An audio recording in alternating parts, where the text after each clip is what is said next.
Sejam muito bem-vindos, pessoal, a mais um vídeo. Agradeço mais uma vez vocês por estarem aqui para a gente trocar uma ideia, para a gente bater um papo nesse domingão de muito futebol, domingão de partidas importantes e domingão no momento que o Palmeiras, agora, nesse momento, cai para a terceira colocação do Campeonato Brasileiro. Isso porque no jogo de ontem o Cruzeiro venceu o São Paulo, né? É aquele negócio, São Paulo vinha muito bem, mas quando encontra um adversário mais estruturado, tecnicamente mais qualificado, já sente dificuldade. São Paulo perdeu o jogo de ontem para o Cruzeiro teve essa vitória muito importante, chega a 44 pontos no Campeonato Brasileiro, e enquanto isso o Palmeiras está em terceiro lugar com 42 pontos. Porém, entretanto, todavia, o Palmeiras tem 19 partidas jogadas. Nesse momento, 3 a menos que o Cruzeiro. Estamos falando aí de 9 pontos em jogo. Além disso, quando o Palmeiras terminar o jogo de hoje contra o Corinthians, ainda terá 2 partidas a menos que o Cruzeiro. Então, nesse momento, virtualmente falando, podemos considerar que o Palmeiras ainda continua ali na segunda posição. Ah, Neto, mas não é garantia nenhuma que o Palmeiras vai vencer esses jogos que tem. Realmente, não é garantia nenhuma, mas são 9 pontos. Se o Palmeiras tiver uma vitória, por exemplo, ele já passa o Cruzeiro. Então, 9 pontos. Se o Palmeiras tiver 3, ele já ultrapassa o Cruzeiro. Eu acho que desses 3 jogos que faltam para o Palmeiras, pelo menos um ele vença. Vocês concordam comigo?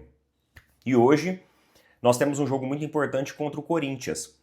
E o Corinthians, pessoal, eu já falei aqui várias e várias vezes isso, ele é um adversário, por mais vai estar desfalcado, viu? Parece que o Corinthians tem alguns desfalques importantes, então o Palmeiras vai chegar mais inteiro, vai chegar mais completo, só que o Hugo Souza deu uma entrevista, se eu não me engano foi ontem, a entrevista dele, falando que esse é o tipo de jogo que eles têm que dar a vida. E lá no Corinthians é assim que a banda toca e é assim que funciona. Eles utilizam, né, as vitórias ali em cima do Palmeiras para gerar um clima, uma sensação de bem-estar, para falar que tá tudo bem. Não importa se tem transfer ban, não importa se tem dívida, não importa se o clube não ganha nada há não sei quantos anos, assim, sabe, conquistas relevantes mesmo. Não importa a boataria de bastidor que tem, não importa se o presidente tá levando impeachment, nada disso importa. O que importa hoje para os caras é fazer o Palmeiras sangrar. Então, assim, o Corinthians está muito confortável se empatar com o Palmeiras. Para eles, um empate hoje contra o Palmeiras é uma baita de uma vitória, porque eles empatam com o Palmeiras, prejudica o Palmeiras em 2 pontos e deixa a gente na terceira colocação do campeonato. Então, hoje, meus amigos, é vencer ou vencer. Hoje não é um jogo. Eu não gosto desse negócio assim, sabe, galera, de que, vencer é obrigação, mas hoje é. Hoje é. Eu não acho que a gente pode ilustrar, delinear o futebol dessa maneira. Aliás, nós temos um adversário que também vai estar em campo. Então eu não posso chegar para vocês e falar assim, olha, vitória é obrigação. Mas o Palmeiras tem que fazer de tudo, mas de tudo hoje, para não sair conformado com um placar de 1-1 lá dentro. Ou de 0-0 que seja. Não. Hoje nós temos que vencer, né? Uma porque nosso objetivo é continuar ali na cola do Flamengo, e outra porque também o Cruzeiro nos ultrapassa. Então se a gente já perde hoje, daqueles 9 pontos, perdemos 3. Ou se a gente só conquista 1 ponto, resultado vai ser maravilhoso para Flamengo e para Cruzeiro. Então hoje é aquele jogo que atenção nível máximo, dedicação nível máximo, temos que entrar para sair de lá com a vitória dentro de Itaquera. E mais uma vez colocar o Corinthians ali no lugar deles. Porque se eles vencerem hoje, ou se eles empatarem hoje, vai ser assim, um presente de bandeja para eles. Então isso não pode acontecer. Isso não pode. O Palmeiras tem um elenco muito mais qualificado, o Corinthians vai ter desfalques importantes, e não é possível, cara, não é possível que o Palmeiras vai entrar mais uma vez no modo fralda cheia, no modo parmeirada contra o Corinthians. Isso não pode acontecer. Eu tava tomando café da manhã agora, e o cara olhou assim pra mim e falou assim, nossa, essa camisa do Verdão nova ficou muito bonita, né? Eu falei assim, é bonita, mas para ficar mais bonita ainda, hoje só a vitória importa. Ele falou assim, oh, com certeza. E é isso. E é isso, beleza? Vamos lá então, vamos rodar a vinheta, vamos bater um papo? Roda essa vinheta aí, bora lá.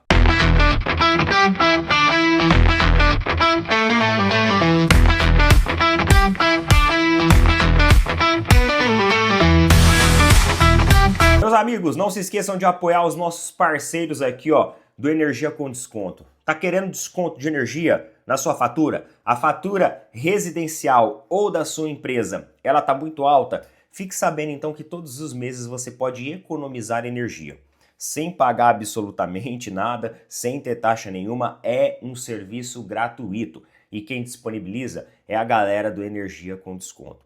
Energia com Desconto são parceiraços nossos aqui, inclusive a empresa é de um amigo pessoal meu, da minha confiança, e eles estão trazendo ali esse modelo revolucionário para trazer economia para o seu bolso.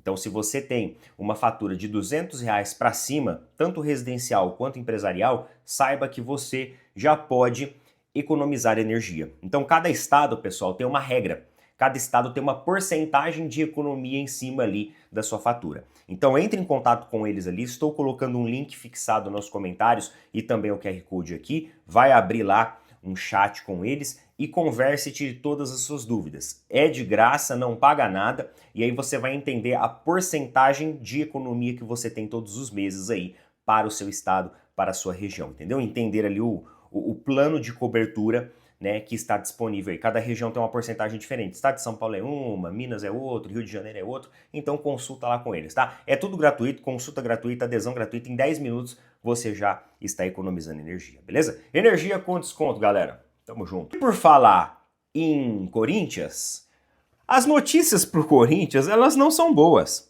Isso porque o Corinthians tinha interesse na negociação do jogador Vitor Hugo do Flamengo. Né? O Flamengo tem interesse nessa negociação e o Corinthians também tem interesse nessa negociação. Porém, o Corinthians levou um transfer ban algumas semanas atrás. E esse transfer ban, ele continua ativo.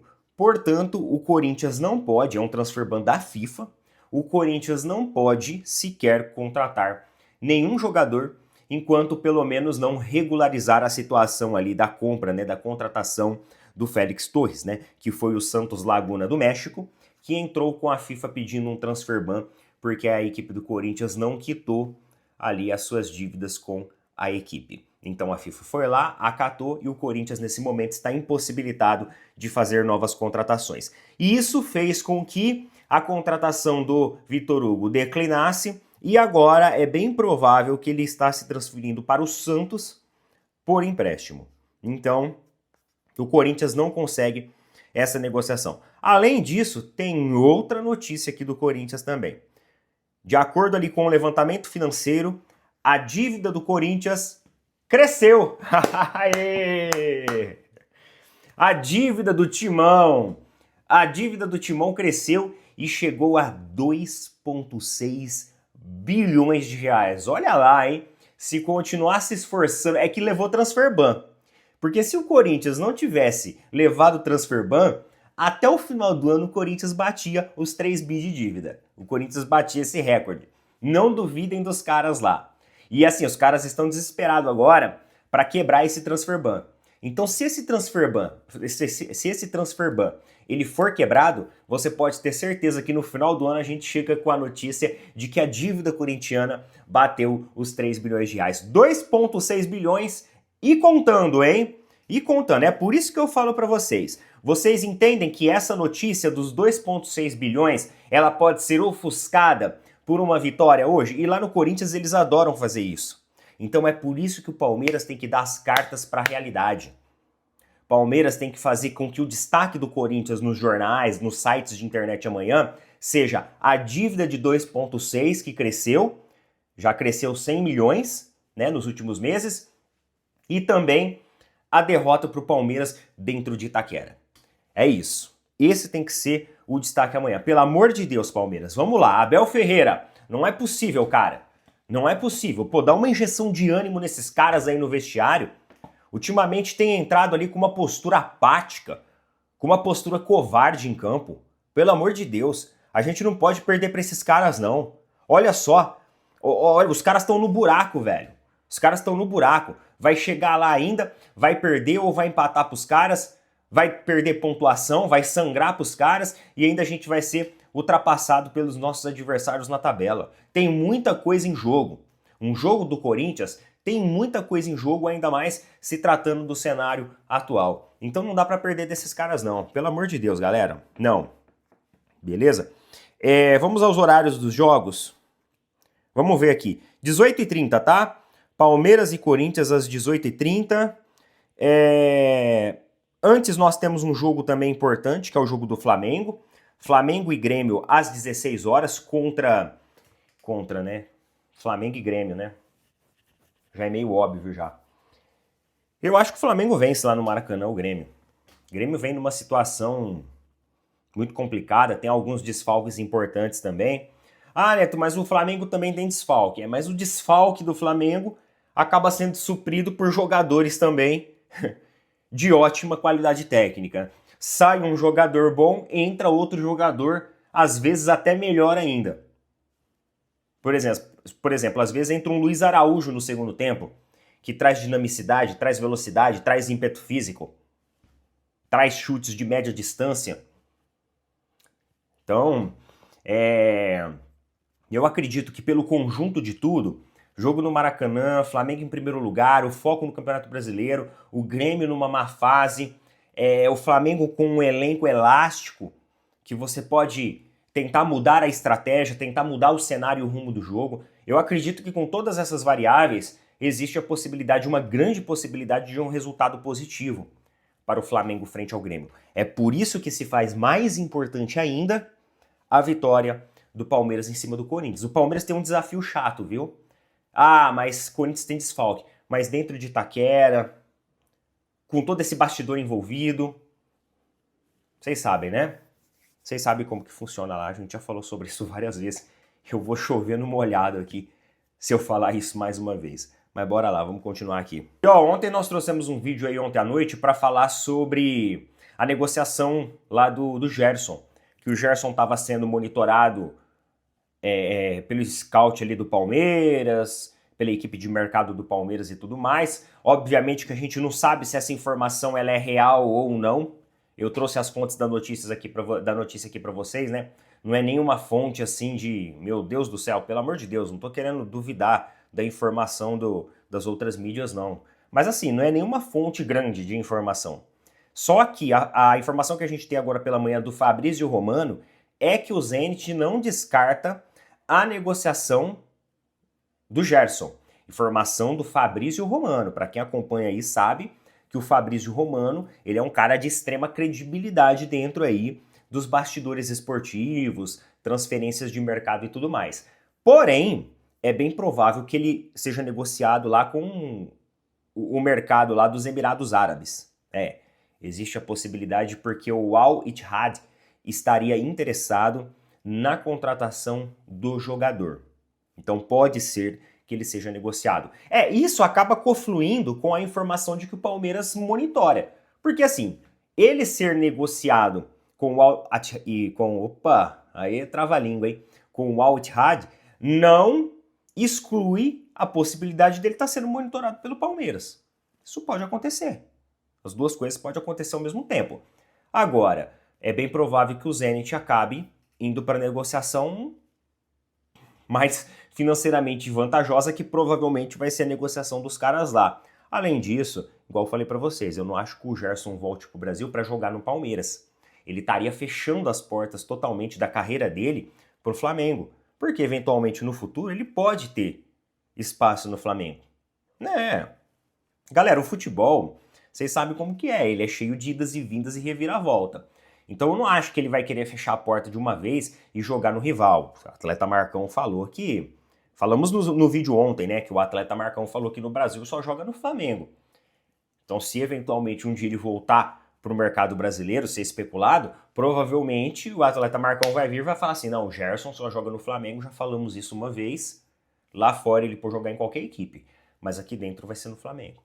Então eles podem jogar essa também, jogar esse verde ali para ver se o Flamengo abre realmente novamente ali um espaço para o jogador. Então tem essa notícia aí de que ele pode ser negociado. Parece que a galera do Zenit realmente não tá feliz com ele também, e nem ele tá feliz dentro do Zenit. Neto, acha que o Palmeiras pode eventualmente fazer um contato, tentar uma proposta? Galera, onde há fumaça, geralmente tem fogo, né? Então, assim, eu acho que essa notícia que saiu sobre o Palmeiras monitorar a situação do Gerson, ela não é uma notícia, assim, totalmente 100% falsa, não. Ela pode ter um fundo ali de verdade. Pode ter, pode ter. Ó, o scouting tá colocando o nome dele ali no radar, junto com outros nomes, por exemplo, para uma negociação futura. Pode ser. Não teria problema nenhum se isso acontecesse. Não vejo que isso seja um absurdo. Não, é um ótimo atleta. Mas a negociação acontecer, ele vir pro Palmeiras mesmo, vestir a camisa do Palmeiras, eu acho difícil. Eu acho bem difícil, sendo bem sincero com vocês. E também uma notícia que saiu aí recente, do Paparazzo Rubro-Negro, junto com a apuração da Raíssa Simplício, foi de que o Flamengo pode ter uma contratação surpresa em breve. E o Marcos Leonardo, ele poderia ser essa contratação. Para quem andou vendo aí recentemente o discurso ali da gestão do Flamengo, viu que eles deixaram meio em aberto dizendo que ainda tem surpresas para vir. Ou seja, que o Flamengo ainda prepara grandes contratações. Frente a isso surgiu essa nuvem misteriosa de qual jogador seria contratado. Então o Marcos Leonardo, ele pode ser esse cara. Segundo as informações ali do Paparazzo, né, que foi apurado ali com a Raíssa, o Marcos Leonardo sairia por volta de 40 milhões de euros, o que é uma grana bem considerável. Estamos falando aí de mais de 200 milhões de reais. Porém, também existe a possibilidade do atleta ser emprestado. Eu não sei até onde o mercado que ele está inserido hoje tem assim, sabe? Ah, vamos emprestar o jogador. Mas, segundo a apuração, existe essa possibilidade também. E seria um caminho mais fácil do que dividir a porcentagem de direitos do atleta. Porque lá eles não costumam fazer isso. Eles não costumam, não é igual aqui no Brasil, né? Que os times, eles geralmente faz aquela, racham, né? A porcentagem do atleta e negociam uma parte dos direitos do atleta para serem incorporados por outras equipes aí. Mas lá não tem muito disso no mercado que o atleta está. Mas é um bom jogador, tem sido importante na equipe, tem feito gols importantes e ele seria aí uma provável surpresa para a equipe do Flamengo. Tá no radar também. Assim, esses jogadores, galera, eles sabem que o Caio Jorge, tá? Eu vou pegar o exemplo do Caio Jorge. O Caio Jorge ter vindo para o Cruzeiro e ter sido convocado para a seleção brasileira, ele representa um indicador muito importante de espaço dentro da seleção. Porque chega nesse momento, um ano antes da Copa do Mundo, que a gente está agora, os jogadores eles começam assim, sabe, querer ser vistos. Eles querem espaço na seleção brasileira. Então o movimento do Caio Jorge, o Caio Jorge sai do mercado externo, vem para o mercado do Brasil, se destaca aqui e é convocado. Opa, pode abrir um alerta aí a outros jogadores. Do tipo, por exemplo, o Marcos Leonardo. Peraí, o Caio Jorge saiu, foi para lá, chegou lá, brilhou e foi convocado. Isso pode acontecer comigo também. Então, talvez a possibilidade do empréstimo que o Paparazzi e a Raíssa comentaram seja um pouco ilustrada por isso. Por esse movimento que aconteceu do Caio Jorge.